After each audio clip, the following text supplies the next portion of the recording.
My name is Hannah Carter. I'm 36 years old, and I work as a trauma nurse. Last month, I attended my stepsister's wedding reception. I wore a simple navy dress and planned to stay quiet the whole night. But halfway through dinner, my stepsister suddenly stood up, pointed at me, and laughed. "This is my stepsister," she told the groom's family loudly. Then she added with a smirk, "She's just a nurse." A few people at the table chuckled politely. Someone even whispered, "Oh, okay." I didn't argue. I didn't defend myself. I just smiled. But then something unexpected happened. The groom's father suddenly stopped eating and stared at me very carefully, like he was trying to remember something important. After a few seconds, he leaned forward and said slowly, "Wait, aren't you the nurse who—" He stopped mid-sentence, and in that moment, the entire table went completely silent. But before I tell you what happened next, take a moment to like the video, subscribe to the channel, and tell me in the comments where you're watching from. Now let's begin. The wedding reception was already lively when I arrived. Soft music filled the hall. Crystal glasses clinked. People laughed around long tables decorated with white roses and gold candles. My stepsister, Amanda, had always loved attention, and tonight she had all of it. The ballroom looked beautiful. Warm lights hung from the ceiling, elegant decorations covered every table, and right in the center of everything stood Amanda in a sparkling white dress, smiling like she owned the entire room. I paused near the entrance holding a small gift box. My dress was simple, nothing expensive, nothing flashy, just comfortable. Honestly, I didn't expect anyone to notice me. That's how it had always been between Amanda and me. We grew up in the same house, but our lives were very different. When I was 13, my father passed away. A year later, my mother remarried Amanda's father. From the outside, we became one big happy family, but inside the house, things were never that simple.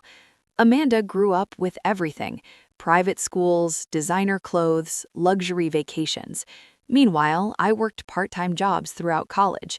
Eventually, I became a nurse, and I loved it. Helping people during their worst moments gave my life meaning. But Amanda never saw it that way. To her, success meant money, status, and appearance. And tonight, her wedding had all three. Waiters moved between tables carrying champagne. A band played soft jazz near the dance floor. Guests wore expensive suits and glittering jewelry. I quietly walked toward the tables. Some relatives waved politely, others barely looked up. I didn't mind. I found an empty seat near the end of a table and sat down. From there, I could see Amanda moving through the crowd with her groom, Ryan. Ryan seemed kind, calm, very different from Amanda's dramatic personality. After about 20 minutes, dinner service began. Guests slowly returned to their seats. Plates were placed on the tables, the room filled with quiet conversations and the sound of silverware. Then, suddenly, Amanda stood up. She tapped her glass with a spoon. The soft ringing sound spread across the room. "Everyone," she called cheerfully. The conversations slowly faded. "I want to introduce someone to Ryan's family." She turned her head and looked directly at me. Dozens of eyes followed her gaze. "Hannah," she called loudly, "come here for a moment." I wasn't expecting that, but refusing would only make things awkward, so I stood and walked toward the main table. Guests watched as I approached. Amanda placed her hand on my shoulder when I reached her. Her smile looked friendly, but I recognized that smile. It was the same one she used growing up, right before making a joke at someone else's expense. She turned to the groom's family. "This," she said, gesturing toward me, "is my stepsister." Then she laughed lightly, and before anyone asks, she paused dramatically. "She's just a nurse."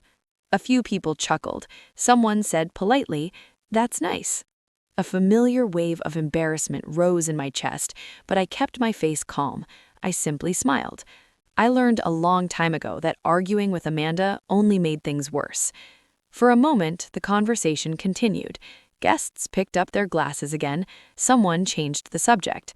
I thought that would be the end of it, but then something unexpected happened. Across the table, the groom's father stopped eating.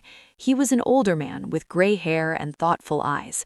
At first, I thought he was just listening, but then I noticed something strange. He was staring directly at me. Not casually, not politely. He was studying my face, like he was searching through an old memory. Slowly, he set his fork down. Ryan noticed. "Dad, everything okay?" The older man nodded slowly. "Yes, I'm fine." But his attention stayed on me. Amanda didn't notice. She was busy talking about honeymoon plans. "We're going to Greece," she said excitedly. "Athens first, then Santorini." Guests congratulated them again. Waiters replaced plates. The band started playing a louder song. Everything looked normal again, but the groom's father still seemed deep in thought. Finally, after the band took a break, he returned to the table. This time, his expression looked different, more certain. He leaned forward slightly. "Hannah." "Yes?" "3 years ago, were you working at Riverdale Medical Center?" My heart skipped. "Yes." The older man exhaled slowly. "I knew it." Ryan looked confused. "What do you mean?" His father turned toward him. "3 years ago," he said quietly, "I was in a terrible highway accident." The table went silent. He continued, "I was rushed to the emergency room in critical condition. That night, a massive storm blocked most of the roads. Doctors were delayed." Several guests leaned closer. "For nearly 5 hours," he said slowly, "there was only one nurse who stayed beside me." Then he pointed gently toward me. "That nurse was Hannah." The entire table froze. Dozens of eyes turned toward me. He continued, "She checked my pulse, monitored my breathing, and kept talking to me so I wouldn't lose consciousness." He looked at Ryan. "You saved my dad." I shook my head. "I was just doing my job." But the older man shook his head firmly. "No, you did far more than that." Then he turned slowly toward Amanda. The warmth in his voice disappeared. "You introduced her as just a nurse." The room was completely silent now. You should never say "just a nurse" about someone who saves lives. Amanda's face turned pale. For the first time that evening, she had nothing to say.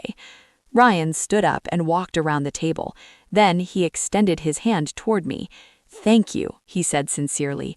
"I truly mean that." Guests whispered quietly. Some looked embarrassed about laughing earlier. Amanda stayed unusually quiet for the rest of the evening.